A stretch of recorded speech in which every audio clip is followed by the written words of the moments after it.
Boa noite, meu nome é Karina Mica, sou fellow do primeiro ano de retina e vítreo na Unicamp. Eu vou falar um pouquinho das atualizações no tratamento de edema macular diabético. Então, só para relembrar, né, que a diabetes mellitus é uma epidemia lá no mundo todo e tem projeção de alcançar cerca de 600 milhões de pessoas em 2045. E dessas pessoas que têm diabetes, um terço aproximadamente acabam evoluindo para retinopatia diabética, né? E desses que têm retinopatia, um terço tem risco de evoluir com cegueira grave.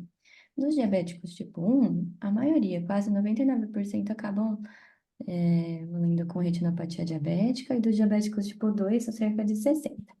E para lembrar que o edema macular diabético, então, ele pode ocorrer em qualquer fase da retinopatia diabética, não só na fase proliferativa, né? Então, quando a gente pensa no tratamento do edema macular diabético, vem várias coisas na cabeça, né? Como o tratamento com fotocoagulação, e os tratamentos com os antiangiogênicos. Então, a Avastin, que é o bevacizumab, tem o ranibizumab, que é conhecido, o nome comercial Lucentis, o Eylea, que é o aflibercept, o brolucizumab, que também é o nome comercial do Beovu, e mais recentemente o faricimab, né? Conhecido como Vabysmo. E aqui é um slide da aula do Gustavo, que ele deu ano passado, então, sobre o edema macular diabético, e tá no YouTube, eu deixei aqui para quem quiser ver. Então, nessa aula ele falou um pouquinho melhor sobre cada uma dessas medicações de antiogênicos e os principais estudos que embasam, né, o uso dessas medicações. Então, hoje eu vou falar um pouquinho mais sobre as atualizações. Só para citar alguns estudos, né, mais recentes, então, o protocolo AN do DRCR-NET, ele está estudando o uso do tonabersat, né? E é um estudo já em fase 2, e essa medicação é uma medicação via oral. Então, ele acaba agindo sobre os canais de conexina 43, né? Que são canais que estão hiperexpressos nos pacientes que têm um quadro inflamatório importante, como no diabetes. E já foi visto que essa medicação em estudos em animais, né, eles acabaram reduzindo o nível das citocinas pró-inflamatórias e o que pode ajudar no tratamento do edema macular diabético. E essa medicação já tem um uso dela, né, no tratamento e controle de migrânia, e aí agora está sendo avaliado o seu uso para tratamento do edema macular diabético. E o principal, o desfecho primário desse estudo é avaliar se tem a melhora na espessura do OCT. Então, não é tanto a melhora funcional, visual, mas é mais a melhora no exame. E ele ainda está em estudo, então não tem resultados ainda. Já o PDS, né, que é o Port Delivery System, só para citar mesmo também, que ele é um dispositivo, né, que a gente coloca cirurgicamente intraocular e ele acaba liberando o ranibizumab, né, e precisa ser feito um refil a cada 6 meses somente. E o refil não precisa ser feito em cirúrgico, então ele pode ser um procedimento ambulatorial. Só que em 2022, ele tinha sido aprovado em 2021, em 2022 ele teve um recall por conta de muitos casos de deslocamento do septo. Septo é meio que uma tampinha dele que acaba entrando no dispositivo e acaba não deixando mais funcionar. E aí, por conta disso, ele acabou saindo do mercado por enquanto. E o protocolo AE, né, também do DRCR-NET, estava estudando o uso da fotobiomodulação, né, para edema macular. Então, também foi um estudo clínico randomizado, multicêntrico, que avaliava o uso da fotobiomodulação nos pacientes com edema macular central, mas que tinha uma boa visão ainda, uma acuidade visual maior que 20/25. O desfecho primário também era a melhora na espessura do subcampo central, né, no exame do OCT. E no estudo fase 2 ele apresentou como os resultados uma boa tolerância, já que é um procedimento não invasivo, né, diferentemente das injeções intravítreas, mas ele não se mostrou eficaz. Então, ele acabou não sendo continuado esse estudo, né? Ele fazia uso da irradiação da luz no espectro de 630 a 900 nanômetros, para tentar restaurar a função mitocondrial e diminuir a inflamação, né? Mas ele também acabou sendo suspenso esse estudo. Então, seguindo para os mais recentes, eu vou falar um pouquinho mais sobre o estudo do faricimab, que é o nome comercial de Vabysmo.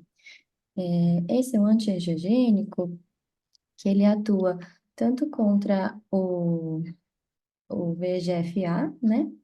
Que em algumas outras medicações também é feito é contra o VEGF-A, mas além disso, ele age contra a angiopoetina 2, e esse é o diferencial dele.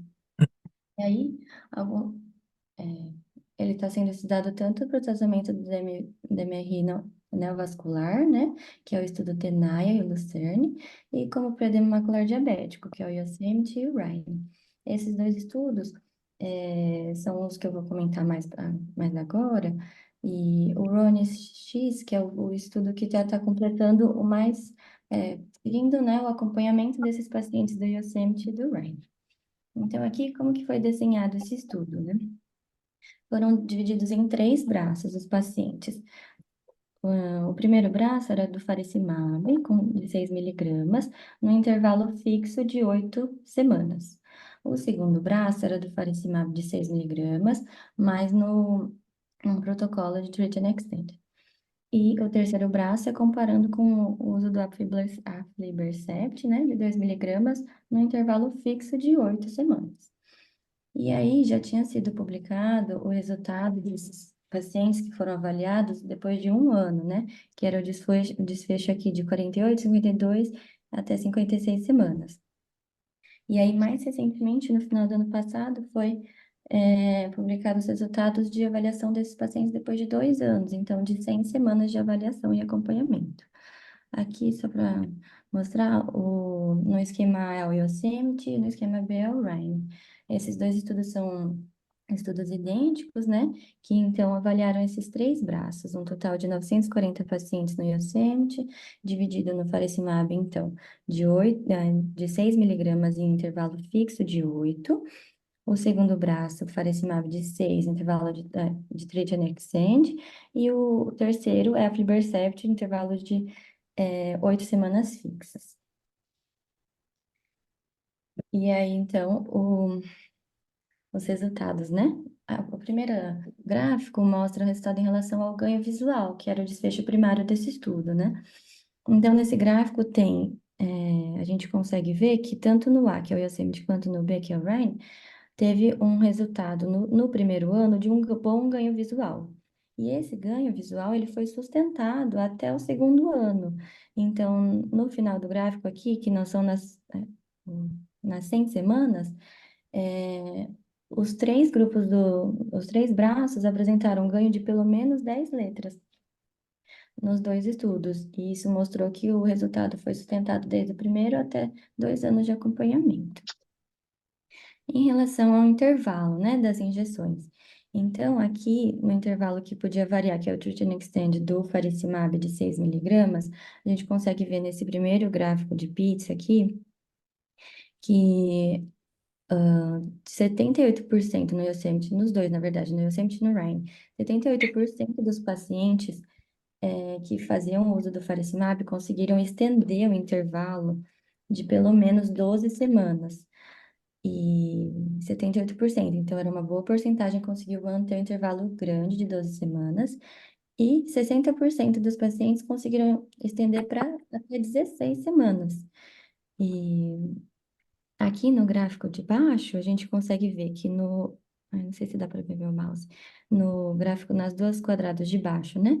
Então, no eixo X, que é as semanas, né, de acompanhamento, e no Y, a quantidade de pacientes. E aqui ele divide pelas cores do quadrado. Então, o verde seria o intervalo de 4, o laranja o intervalo de 8, o roxo o intervalo de 12 e o rosa o intervalo de 16. O que que a gente consegue ver? Que mais ou menos na metade do gráfico, os pacientes não tinham tantos pacientes com intervalo de 16 semanas, ou seja, no resultado de um ano, poucos pacientes já conseguiam estender para 16 semanas. Mas no final do gráfico, a gente consegue ver que esse intervalo conseguiu ser estendido para 16 em maior número de pacientes, né? Para a gente ver que o acompanhamento prolongado que foi essencial para a gente obter esses resultados do faricimab. Já em relação ao ACT, né? Então, É, no OCT, nesse primeiro gráfico, a gente viu a melhora anatômica. No primeiro gráfico, ele mostra em relação à espessura no OCT. Então, a gente consegue ver que nos três grupos eles tiveram melhora importante de pelo menos quase 200 micras de redução na espessura, né? E no, e no gráfico de baixo, a gente consegue ver em relação à ausência, na verdade, do fluido subretiniano.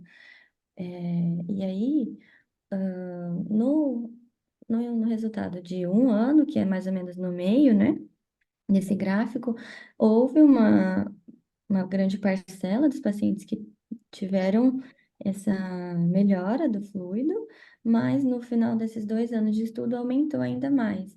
E esse aumento foi estatisticamente significativo da melhor resposta, então, do faricimab, de diminuição do fluido subi-intraretiniano em relação ao aflibercept de 2 miligramas com intervalo de 8 semanas. Já em relação à gravidade, né, da retinopatia diabética, então, com o uso do antiangiogênico, os pacientes tiveram melhora na classificação do ETDRS, né, da retinopatia diabética em si. Então, tanto no grupo da aflibercept como nos dois grupos do faricimab, os pacientes tiveram uma boa melhora nesse quadro da retinopatia diabética. Então, dos resultados, né, que a gente pode concluir desses gráficos é que não houve uma inferioridade do faricimab de 6 miligramas em relação ao aflibercept de 2, tanto nos resultados de como nos resultados de 2 anos. E essa não inferioridade, ela foi vista tanto no desfecho primário, que era o objetivo do estudo, né, do ganho visual, mas também nos outros, da espessura do ACT, na ausência de edema macular, na ausência de fluido e também em relação à melhora da gravidade da retinopatia diabética. E esses resultados promissores, eles foram vistos com a possibilidade de estender, né, o faricimab de 6 miligramas em até 16 semanas. E isso acaba levando uma vantagem, né, dele pela menor necessidade de menor número de injeções que precisaria desse faricimab, né? Então, por exemplo, aqui o Treat and Extend, porque o faricimab foi visto nesses dois braços, né? No braço do Treat and Extend foram feitas 8 injeções no primeiro ano e 3 no segundo ano. E já no intervalo fixo de 8 semanas foram feitas 10 injeções no primeiro ano e 5 no total do segundo ano, ou seja, fazendo esse protocolo, né, do faricimab de 6 miligramas no intervalo do Treat and Extend, a gente consegue fazer menor número de injeções. E esses resultados consistentes desses 2 anos de estudo, ele foi importante para a gente ver o mecanismo, né, de ação do faricimab que eu tinha comentado, que ele é tanto contra o VEGF-A, como contra a angiopoetina 2, né, que é o diferencial dele. E em relação à segurança e tolerância, o faricimab apresentou uma boa segurança nesses 2 anos de acompanhamento, sem apresentar muitos casos de efeitos adversos graves, como não tiveram casos de vasculite oclusiva e nem muitos casos de endoftalmite, entre esses casos mais graves de efeitos colaterais. Algumas limitações desse estudo foram que não foi possível comparar a durabilidade em si do faricimab em relação ao aflibercept, uma comparação entre esses dois diretamente, porque o braço do aflibercept era um intervalo fixo de 8 semanas, enquanto o braço do faricimab tinha um intervalo fixo, mas também tinha um intervalo de treat and extend, mas não deu para comparar se o uso do faricimab poderia ser mais estendido em relação ao aflibercept. E também não foi possível comparar o faricimab em relação às outras injeções que já são usadas no dia a dia, né? Que pelo protocolo T, que a gente conseguiu comparar o bevacizumab, o aflibercept e o ranibizumab.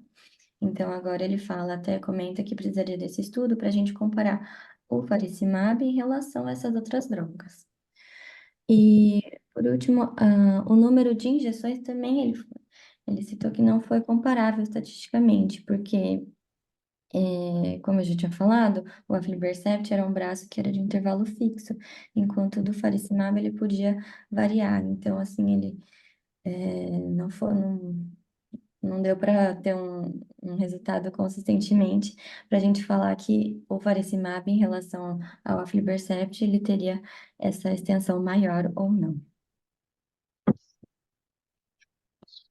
E aí, o outro estudo, né, que foi publicado recentemente, de março, é o Photon, né, que foi o uso do aflibercept de 8 miligramas no tratamento do edema macular diabético. Então, o estudo de fase 2 para 3, ele dividiu também nesses três braços.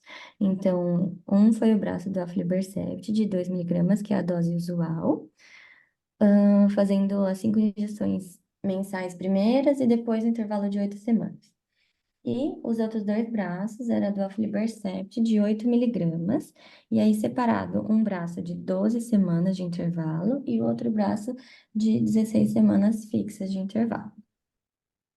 Então, aqui foi o desenho do estudo, então foram é, incluídos 660 pacientes, né? E divididos nesses três braços que eu comentei. Então, do aflibercept de 2 miligramas, em intervalo de 8. No outro braço, que é do aflibercept de 8 miligramas, intervalo de 12. E nesse último braço, que era o aflibercept de 8 miligramas, no intervalo de 16. E aí, em relação aos dados gerais dos pacientes que foram avaliados, né?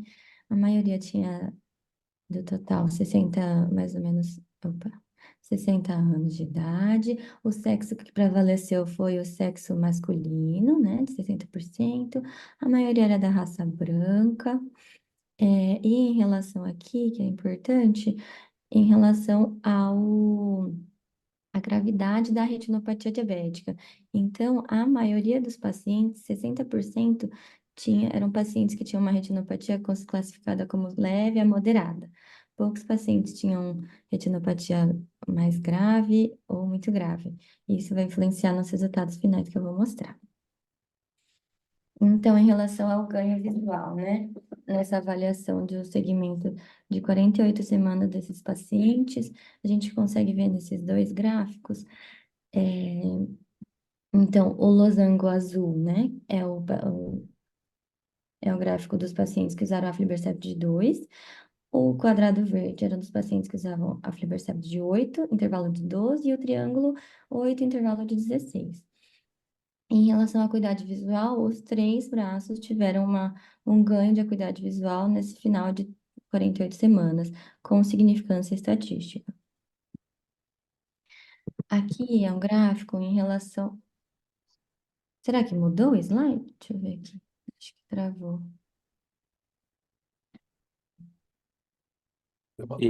Esse é o outro que você estava mostrando. Aqui, agora Agora mudou. sim. Tá. Então, nesse outro gráfico aqui, a gente consegue ver, então, em relação ao intervalo das injeções. Esses dois gráficos mostram somente os grupos do aflibercept de 8.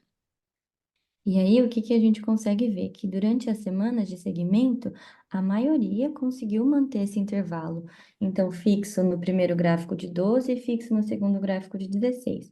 E uma minoria aqui embaixo dos pacientes tiveram que reduzir o intervalo. Então, nesse aqui, pequena parcela dos pacientes tiveram que reduzir o intervalo para 8 semanas, e dos pacientes que estavam no intervalo 16, alguns poucos tiveram que reduzir para 12 e outros para 8. Mas para ver que a maior parte conseguiu manter esse intervalo bom de 16 semanas sem ter uma piora e necessidade de reduzir o intervalo. Aqui, então, nossa, tá bem devagar. Aperta mais Ah, uma vez, vamos ver. Ixi, passou. Agora passou. E agora foi. Aqui, então, em relação à gravidade da retinopatia diabética, né? Em relação à classificação de ETDRS. Ahn, Comparando os três grupos, né? O azul é o aflibercept de 2, o verde, a aflibercept de 8, intervalo de 12, e o azul escuro é a aflibercept de 8, intervalo de 16. A gente consegue ver que os três tiveram uma melhora, né? Na classificação da retinopatia diabética, sendo que o que teve uma mostrou menor ganho, né, nessa parte melhora da retinopatia diabética foi o grupo de intervalo de 16 semanas. Então, o que não apresentou não inferioridade dessa melhora da gravidade foi o aflibercept de 8 miligramas no intervalo de 12 em relação ao aflibercept de 2 miligramas. Em relação aos efeitos adversos e à segurança, né, foram poucos efeitos que foram vistos. É, Nossa, de novo, peraí.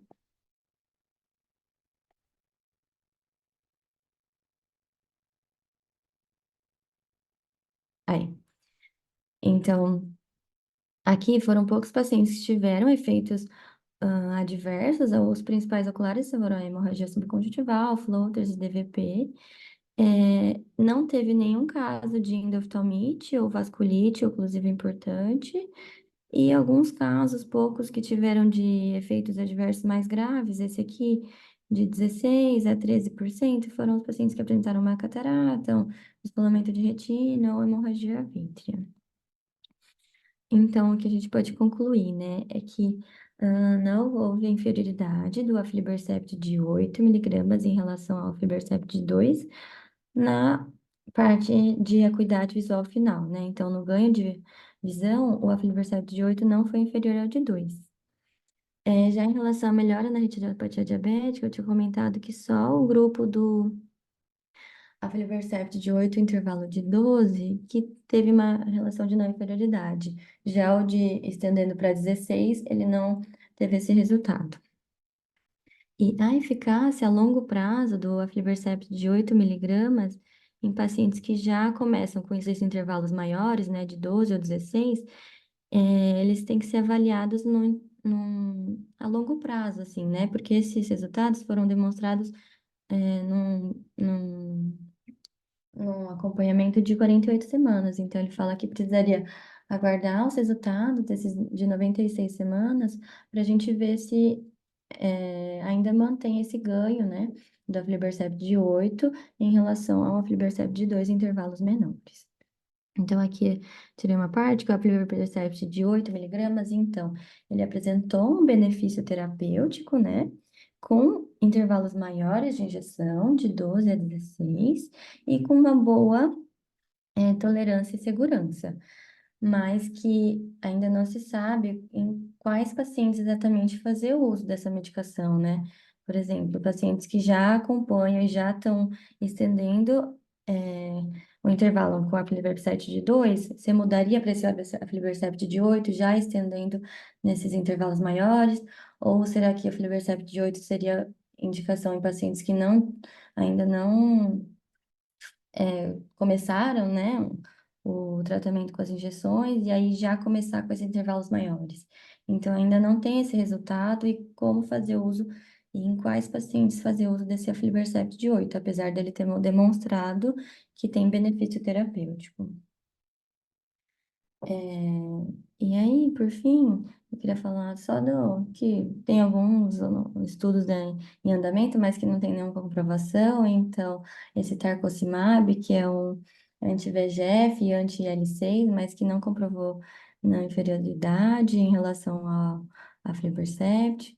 Esse outro estudo também, que é o risogatinib, né, que é um inibidor de integrina, que ele também não teve resultados ainda conclusivos para ver se ele não inferior ao bevacizumab. Esse outro estudo também, que é um estudo, na verdade, de fase 1 para 2 ainda, de um colírio tópico, para ver se ele tem resultado na melhora do edema macular diabético. E esse outro estudo, que até foi citado no estudo do faricimab, que seria importante a gente ver esse resultado, que é o estudo RUBY, né? Que está em estudo fase 2, que ele compara o uso somente do aflibercept ou do aflibercept com um outro antiangiogênico, que é o nesvacumab, que ele é contra ele é o anti-angiopoetina 2, que na verdade é o faricimab, né? Só que ele é uma medicação separada, então ele quer comparar só o anti-angiopoetina 2 em relação ao aflibercept, mas ainda não tem resultados publicados. Então, era isso que eu queria falar hoje sobre esses novos estudos que tem sobre o tema.